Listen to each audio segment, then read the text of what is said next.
ایک بادشاہ نے رات کو عجیب خواب دیکھا کہ ایک عورت بادشاہ سے کہہ رہی ہے کہ آج آؤں یا کل۔ بادشاہ ڈر گیا اور اس کی آنکھ کھل گئی۔ دوسرے دن دوبارہ بادشاہ کو وہی خواب آیا۔ جب مسلسل 3 راتوں کو بادشاہ کو ایک ہی خواب آیا تو بادشاہ نے اپنے بیٹی مہرالنساء سے خواب کی تعبیر پوچھی۔ مہرالنساء خوابوں کی تعبیر کا علم رکھتی تھی۔ شہزادی نے بادشاہ سے کہا کہ اس بار اگر آپ کو خواب میں وہی عورت آ کر پوچھے تو آج آؤں یا کل تو آپ کہہ دیجیے گا کہ نہ آج آؤ نہ کل بلکہ ابھی کے ابھی آ جاؤ۔ بادشاہ نے اپنی بیٹی کی بات پر عمل کیا اور سو گیا۔ رات کو وہی عورت خواب میں آئی اور وہی پہلے والا سوال پوچھا۔ بادشاہ نے عورت سے کہا کہ تم ابھی کے ابھی آ جاؤ۔ عورت مسکرائی اور غائب ہو گئی۔ صبح بادشاہ جیسے ہی نیند سے بیدار ہوا تو ایک درباری نے بادشاہ کو اطلاع دی کہ پڑوسی ملک کے بادشاہ نے ہمارے ملک پر حملہ کر دیا ہے۔ بادشاہ نے فوراً اپنی افواج کو حکم دیا کہ جنگ کے لیے تیاری کی جائے، مگر دشمن فوج نے اچانک ہی حملہ کیا تھا، اس لیے ان کے حملے کا جواب دینا اتنا آسان نہیں تھا اور بادشاہ کی فوج کو پسپائی اختیار کرنا پڑی۔ جب بادشاہ کو یقین ہو گیا کہ اب شکست یقینی ہے، تب اپنے بیٹی کو ساتھ لے کر جنگل کی طرف بھاگنے لگا۔ بادشاہ کو جنگل میں ہی شام ہو گئی۔ بھاگ بھاگ کر شہزادی کے پاؤں میں چھالیں پڑ گئیں۔ جنگل کے پار بادشاہ کو ایک گھر نظر آیا تو بادشاہ گھر کی طرف روانہ ہوا۔ بادشاہ نے جب دروازے پر دستک دی تو باہر ایک آدمی آیا جو بادشاہ کے دربار کی وزارت کر چکا تھا۔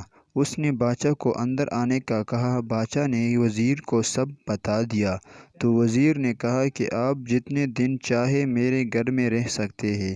آپ کے میرے اوپر بہت احسانات ہیں اور آپ کی خدمت کر کے مجھے بہت اچھا محسوس ہوگا۔ رات ہوئی تو بادشاہ کو وزیر اور اس کی بیوی کی باتوں کی آواز آئی۔ وزیر اپنی بیوی سے کہہ رہا تھا کہ یہ مصیبت اب پتہ نہیں کتنے دن ہمارے گھر میں رہے گی۔ اب یہ بادشاہ نہیں بلکہ فقیر بن چکا ہے۔ بادشاہ نے جب وزیر کی یہ بات سنی تو اسے بہت افسوس ہوا اور صبح ہوتے ہی شہزادی کو ساتھ لے کر وزیر کے گھر سے روانہ ہو گیا۔ وزیر نے رکنا چاہا تو بادشاہ نے کہا کہ میں آپ کی مہمان نوازی سے کافی متاثر ہو چکا ہوں، اب مزید آپ کو تکلیف نہیں دے سکتا۔ بادشاہ آگے بڑھا تو سرحد کے پار ایک چھوٹی سی ریاست میں داخل ہوا۔ اس ریاست کے نواب نے جب بادشاہ کو دیکھا تو بہت خوش ہوا۔ نواب نے بادشاہ کا پرانا دوست تھا۔ نواب کو جب حقیقت کا پتہ چلا تو اسے بہت افسوس ہوا۔ نواب بادشاہ کو اپنے گھر لے آیا۔ پہلے ہی رات نواب کی بیوی کو مر گئی جیسی ایک بیماری لگ گئی۔ نواب ایک عامل کو اپنے گھر لے آیا تو عامل نے اپنے عمل سے نواب کو بتایا کہ جو مہمان آپ کے گھر ٹھہرے ہیں یہ آپ کے لیے منحوس ہے۔ بادشاہ نے جب یہ سنا تو چپکے سے نواب کے گھر سے بھی روانہ ہو گیا۔ بادشاہ کو اپنے محل کی عیش و عشرت بہت یاد آ رہی تھی۔ آگے جا کر بادشاہ کی نظر ایک محل پر پڑی۔ بادشاہ کو یہ جگہ کچھ جانی پہچانی سی لگی۔ اچانک بادشاہ کو یاد آیا کہ یہ تو میرے داماد کا گھر ہے جہاں بادشاہ نے اپنی بڑی بیٹی کی شادی کی تھی۔ بیٹی نے جب اپنے باپ اور بہن کو اس حالت میں دیکھا تو بہت روئی اور ان کو اندر لے گئے۔ تھکا ہارا بادشاہ جب سونے لگا تو اس کی نظر چھت پر لگی ایک سونے کی فانوس پر پڑی۔ غور سے دیکھا تو فانوس کو ایک دیمک نما کیڑا کھا رہا تھا۔ بادشاہ جلدی سے اٹھ کر بیٹھ گیا کہ یہی کہیں فانوس میرے اوپر ہی نہ گر جائے۔ دیواروں پر غور کیا تو ادھر بھی کیڑے تھے جو کمرے میں موجود ہر شے کو دیمک کی طرح چاٹ رہے تھے۔ بادشاہ نے شہزادی مہرالنساء کو نیند سے بیدار کیا۔ بادشاہ نے شہزادی سے کہا کہ میں اپنی نحوست اپنے بیٹی کے گھر نہیں پلا سکتا، تم ادھر ٹھہر جاؤ، میں کہیں اور چلا جاتا ہوں۔ مگر شہزادی نے کہا کہ میں آپ کو اکیلا نہیں چھوڑ سکتی۔ دوسرے دن دونوں آدمی رات کو ہی وہاں سے روانہ ہوئے۔ صبح کی اذان کے وقت دونوں باپ بیٹی کی ایک جھونپڑی نظر آئی جس کے اندر ایک غلام تھا۔ بادشاہ جھونپڑی کے اندر داخل ہوا تو ایک درویش بیٹا تھا۔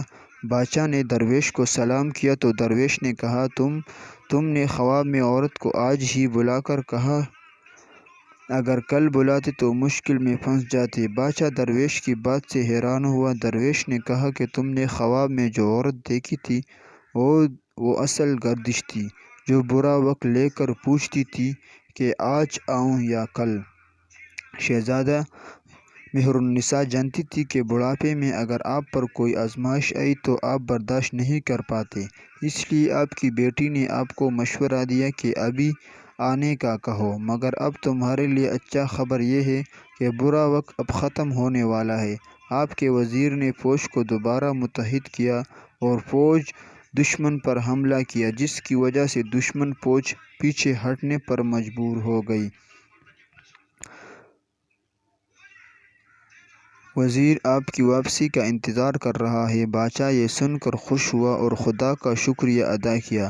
اس وقت مشکل سے نجات ملی۔ بادشاہ اور شہزادی جب محل پہنچے تو ان کا شاندار استقبال کیا گیا۔